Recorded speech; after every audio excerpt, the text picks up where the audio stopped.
Bonsoir à tous. Merci tout d'abord aux camarades du NPA de m'avoir réinvité. On sait qu'on était ensemble à la tribune avec Philippe le 8 mars. Le 8 mars dernier, il avait passé signature. Aujourd'hui, il a ses 573 parrainages. Je suis content de retrouver là. Entre-temps, entre le 8 mars et aujourd'hui, j'ai 4 camarades de la SNCF qui se sont suicidés. Le plus connu qui a fait un peu la une des médias, c'est un camarade, Edouard Postal, qui s'est donné la mort le 10 mars suite à ce qu'on suppose, hein, parce que les derniers messages et les derniers contacts qu'on avait avec lui, c'était suite à la répression dont il était victime à la SNCF. Il s'est suicidé, pourquoi? Parce que voilà, on lui a dit qu'il avait un regard menaçant, qu'il était cause de stress pour sa hiérarchie. Aujourd'hui, malheureusement, il est cause de plus rien du tout, parce qu'il s'est jeté en l'air, voilà, pour pas grand chose, voilà, pour pas grand chose, pour des cadres qui ont essayé de mettre la répression, de mettre une répression et un acharnement sur ce militant-là qui essayait de se battre, qui avait gagné au Prud'homme il y a quasiment un an, qui avait remporté 45 000 € pour discrimination sur son déroulement de carrière. Voilà. Donc entre-temps, il y a un copain, Frédéric Hein, de la CGT Mulhouse, qui s'est suicidé 2 jours après Edouard Postal. Le week-end dernier, il y a un copain du service mécanique de Bordeaux qui s'est suicidé. Et on apprend du coup, parce qu'il y a des affaires maintenant qui remontent, il y a 3 semaines, il y a un copain de la ville de Saintes qui s'est suicidé aussi. Et il y a un certain nombre de personnes, il y a une copine Carole de la CGT qui a fait un infarctus. Enfin, voilà, on peut noircir le tableau. La seule fois où on parle de la SNCF, et là on est en pleine campagne présidentielle, c'est pour entendre quel candidat va vouloir aligner le régime des retraites à la SNCF avec la sécurité sociale.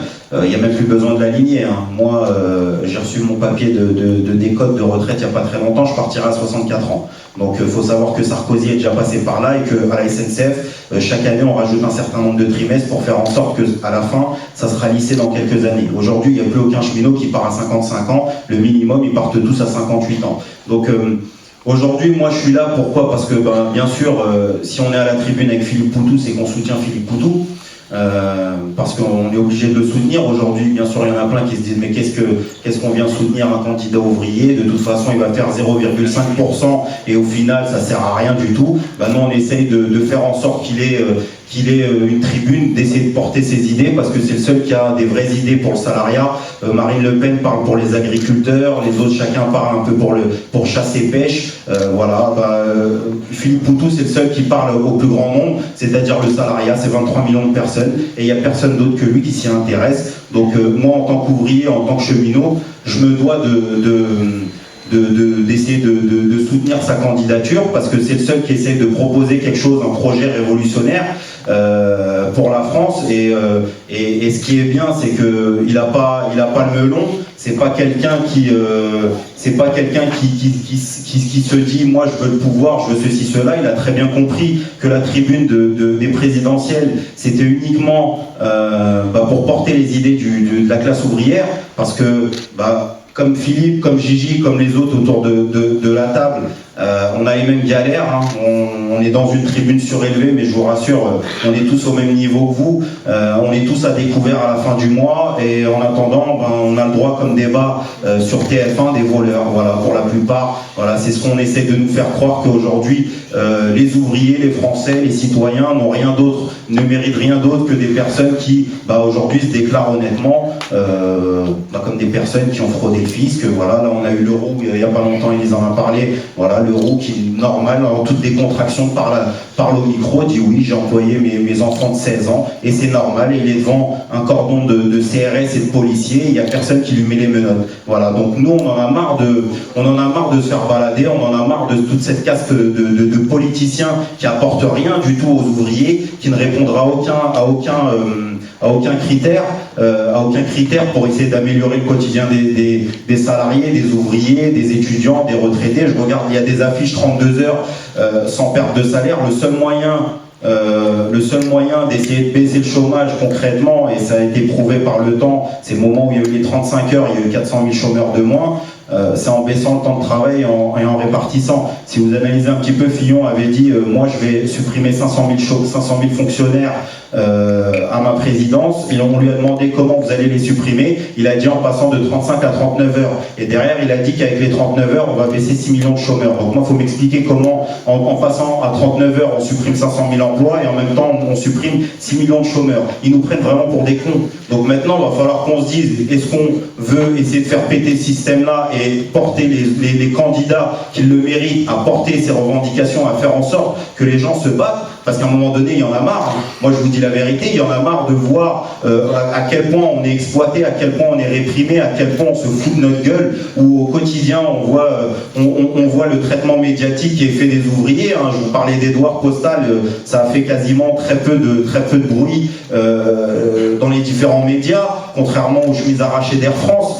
C'est une réalité. Il y a eu même la seule qui a porté un peu la voix, c'était Audrey Vernon de France Inter, et ils n'ont rien trouvé de mieux à faire que de censurer sa chronique. Eux qui, au mois de janvier dernier, au mois de janvier 2015, étaient tous Charlie, la main sur le cœur, essayaient de prôner avec un crayon de papier au bout des doigts, de prôner la liberté d'expression, etc., etc. Au final, ils ne respectent rien de ce qu'ils font. Donc il va falloir qu'on se batte tous. Il va falloir qu'on se batte tous, c'est pour ça que nous, aujourd'hui, en tant qu'ouvriers à la SNCF, on essaie de se battre. Je vais vous parler 3 secondes du combat qu'on est en train de mener avec mes camarades du Bourget, parce que les cheminots, c'est pas des lentilles. Il faut savoir que moi, je suis agent circulation sur le triage du Bourget, qui est hélas connu pour la déportation, le triage de Drancy, et puis ça me fait penser en même temps aux copains de la mosquée de Clichy, là, qui se sont vus chasser comme ça. Ça nous fait rappeler des heures sombres qu'on n'a pas connues, mais qu'on a étudiées, et on est en train de retourner dans nos travers. Et moi, sur le triage du Bourget, ben, je travaille 8 heures. Et dans les 8 heures, j'ai ni pause, ni panier repas, ni ticket restaurant, j'ai rien pour bouffer. Donc aujourd'hui, avec mes camarades cheminots, on se bat pour la dignité, c'est-à-dire d'obtenir des paniers repas parce qu'on n'en a pas. Voilà, la réalité c'est ça, c'est qu'on croit que les cheminots, ils ont la prime charbon, ils ont ceci, ils ont cela, tout ça c'est que du pipeau. Donc voilà, et je vais pas faire trop long. Moi je vous invite tous à vraiment lire le programme de Philippe Poutou, de vous l'approprier parce que c'est votre programme. Moi je pense que c'est le programme de la classe ouvrière. C'est à vous de vous dire qui on veut. Est-ce qu'on veut un gars comme nous qui a la même vie que nous, qui sait c'est quoi de se manger les bouchons le matin sur l'autoroute pour aller taffer pendant que d'autres disent qu'on taffe pas beaucoup, de se dire moi j'arrive pas à garder mes gosses, j'arrive pas à payer la crèche, j'arrive pas à emmener mes enfants au sport, etc., etc. De se voir des majorations de banque. Juste une petite dernière, il y a une semaine, je suis à découvert, hein, je vous l'avais dit, il y a une semaine j'ai reçu un prélèvement de 5 €, c'est un truc d'assurance, prévention, je sais pas quoi. Donc ma banque, ce qu'elle a fait, elle a rejeté le prélèvement de 5 €, elle m'a mis 20 € de frais. Voilà. Donc au lieu de retirer les 5 €, ils ont préféré retirer 20 € et en attendant les 5 €, ils sont repartis en rejet. C'est vous dire ce système bancaire que moi, ce que j'aime, c'est que chez Philippe, il dénonce ça, ce système de banque. Quand il en parle, on le prend pour un fou, mais c'est la réalité de la classe ouvrière, c'est ce qu'on vit au quotidien. Moi, je suis sûr que si Fillon lui demande combien vous avez sur votre compte, il n'est pas capable de vous le dire, mais je suis sûr que chacun d'entre vous, aujourd'hui, a regardé combien il avait sur son compte et qu'on suit chaque jour combien on a pour tenir la fin du mois. Merci beaucoup.